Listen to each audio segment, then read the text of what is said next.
At eto na nga ang sinasabi ko mga ka-sister, na after ko nga maglinis ng aming bahay kinahapunan, eto nga ang aking kaganapan. Si ka-sister nyo nga ay rumampa na naman sa labas at kasamang kanyang mga amigas. Nagagandahang ilaw dito sa Cameron Park Zoo, kaya ano pang bagting sa langit ang inyong ginuhulat, puntahan nyo na. What's up, coconut poknat mga ka-sister? Di pa ba ang tanan? So anyway, by the way, highway. 40 days kaganapan mga ka-sister, itong at gumala na naman tayo. Naimbitahan nga tayo ni Princess Diana na pumunta dito. Eto daw ang unang taon na nag-open sila ng ganito dito. Kung mahilig kang lumaag, pumunta ka na dito para makita mo din kung gaano kaganda. Ay sister, sinasabi ko sa'yo, ang ganda ng mga pailaw nila dito. Dalhin nyo na ang mga junakis nyo dahil for sure mag-i-enjoy sila dito. Ang open nga pala ay alas 6, tapos ang entrance fee naman ay 15. Huwag ka nang manghinayang sa 15 dahil worth it naman siya mga ka-sister. Especially kapag content creator ka dahil marami ka talagang magagawa dito. Ang ganda rin mag-film dito ng inyong mga TikTok dance. Practicein nyo na muna sa inyong mga tahanan ang inyong mga TikTok dance para pagdating dito, one take lang, eme. May mga dala nga pala kami mga ka-sister na malaking bag para bongga na at marami kaming mailagay. Magdala na rin kayo ng sarili nyong snacks, tubig at kung ano pa man. Siyempre, for the OOTD kasi para maganda ang picture mo. Nakakatuwa nga rito si Tita Joy kasi go na go din siya sa aming mga kalokohan, eme. And syempre, pakunwari, lakad-lakad din pag may time. And yes, for the content yan, Zia. Iniwan ko nga pala yung cellphone ko dito at nagtataka sila bakit naiwan. Kasi iniwan ko talaga for the content, char. Kapag pupunta ka nga pala sa mga ganitong lugar at maraming lakaran, huwag ka magtako. Dahil sapagkat subalit, baka mabulok ang iyong sakong, charot. Dahil sa panahon ngayon, hindi na uso ang tiis ganda. Dahil ang katotohanan, wala naman tayong iginanda, eme. At sa mga gusto talagang pumunta dito, pumunta kayo ng maaga para makakuha kayo ng parking na sa unahan. Baga 30 minutes early para hindi kayo magpa-park dun sa kaduluduluhan. Siyempre, ang prinsesa hindi dapat pinaglalakad ng mahaba. Dahil baka mapagod ang Disney princess. You can see naman kung gaano kaganda ang kanilang mga pailaw. Mas maganda pa sa atin, sa totoo lang, eme. Eto na naman nga ang apat, for the lakad na naman sila mga ka-sister. Huwag ka nang maingay dyan dahil for the content it takes.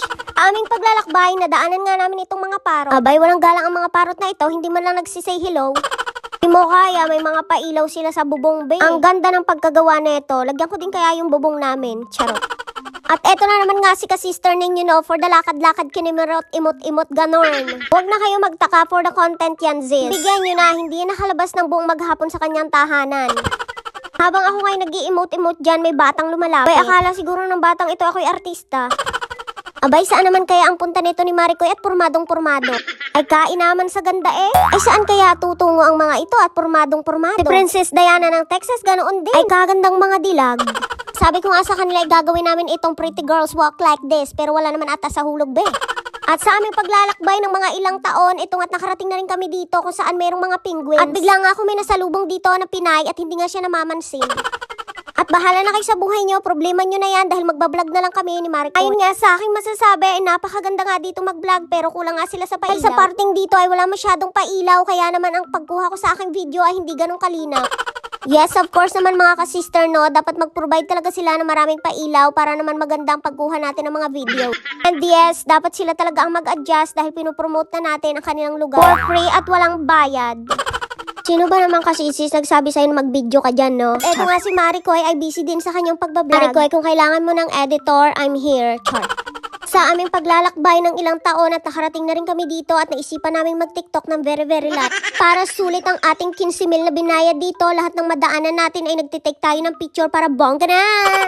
Hindi lang picture ang aming tinitake, kundi videong bonggang-bongga para naman kumita din tayo. Alam naman sila lang kikita, diba? So, ayun na nga mga ka-sister, no? Pumunta kami dito sa may tulay kasi walang tao. Dahil maganda rito, mag-picture at mag-video. As in, ang daming dumaan na tao dun sa kabilang daan pero walang nadaan din. Pumunta kami dito para mag-video at mag-feature pero ang dami ding sumunod pala. Hindi mo kaya, nakapag-impluensya tayo ng people na dumaan doon.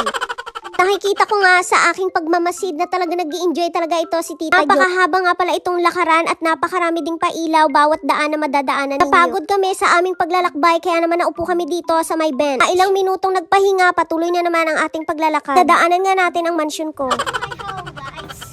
This is my home from my grandfather. His name is Zutik. Ang tahanang iyan ay naman ako pa sa aking kanununuan. Yung lolo ko sa ingrown. Amay mong alam, Zin. Finally, nakarating na ulit kami dito kung saan kami nagsimulang naglakad kanina. And guess what? Ang ganda rin mag-take ng pictures dito. After a long walk, exit na tayo mga kasister. Paglabas namin dito, ang walang hanggang pictorial. Si tita nga ay sobrang nilamig na dahil malamig talaga sa panahon ngayon. Kaya mga kasister, kapag pumunta kayo dito, magdala kayong makapal na jacket. Para bongga na! At may naligaw pa nga ang isang Pilipina dito at hindi niya alam kung saan siya mag-i-exit. Na Tom Jones ang people, kaya naman kumain na muna tayo. Masarap nga pala ang mga pagkain nila dito sa IHOP at in-order ko nga pala itong sirloin. Dahil mukhang lami siya talaga, Zin. At hindi pa nga kami umuwi nito ng diretsuhan dahil dumaan muna kami dito kung saan mayroong mga pailaw pa. In fairness naman, dahil maganda ang kanilang mga dekorasyon. Kamusta kaya ang kanilang mga bill sa Meralco, Char?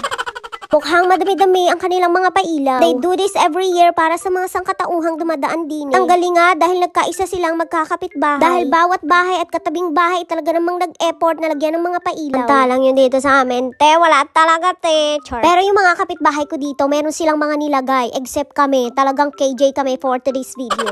Nung first year namin dito, naglagay naman kami. Tapos after nun and after that, wala na. Kasi tinamad na kami. Bali, ang nilagyan ko na lang ng pailaw ay yung Christmas tree na itinayo ko dito sa loob ng bahay. Okay na makitingin na lang ako sa ibang may mga disenyo ang kanilang labas ng bahay. Yun lang, bye!